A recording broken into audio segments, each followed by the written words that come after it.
ചോദിക്കുന്നേ.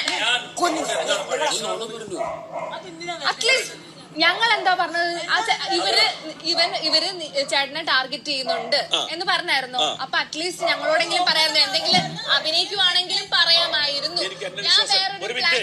ഞാൻ അഭിനയിക്കുന്നുണ്ട് എന്നുള്ളത് എനിക്ക് നിങ്ങളോട് ഓപ്പൺ ആയിട്ട് പറഞ്ഞു കഴിഞ്ഞാൽ, ഞാൻ ഉറങ്ങിപ്പോയി കഴിഞ്ഞാൽ ഞാൻ എന്ത് ചെയ്യും? എനിക്ക് എന്നെ തന്നെ വിശ്വാസമല്ല. എനിക്ക് ഒരു ദിവസം മുഴുവൻ ഉറക്കൊഴിച്ച് നിൽക്കാൻ പറ്റുന്നില്ല, എനിക്ക് വിശ്വാസമല്ല. ഞാൻ ഉറക്കൊഴിച്ച് എനിക്ക് അന്നത്തെ കംപ്ലീറ്റ് ആക്കാൻ പറ്റി. ഏത് നിമിഷവും ഞാൻ ഉറങ്ങി പോകുന്നുള്ളത് എനിക്കറിയാം. ശരി, അങ്ങനെ ഉണ്ടായിരുന്നെങ്കിൽ ഇപ്പൊ എന്തിനാ പറഞ്ഞത് ഞാൻ അഭിനയിച്ചതായിരുന്നെന്ന്? ഞാൻ അഭിനയിച്ചത് തന്നെ ഇവിടെ നടന്റെ ഞാൻ ചെയ്ത സത്യസന്ധമായിട്ട് പറഞ്ഞതിൽ എന്താ തെറ്റ്? അപ്പൊ ഞങ്ങൾ അല്ല ആണെന്നല്ലേ? ഞാൻ നിങ്ങളോട് ഒറ്റ കാര്യം പറഞ്ഞുള്ളൂ. ഞാൻ ഇവിടെ സഹായിക്കാം എന്നുള്ളൊരു ഓപ്ഷൻ നമുക്കുണ്ട്.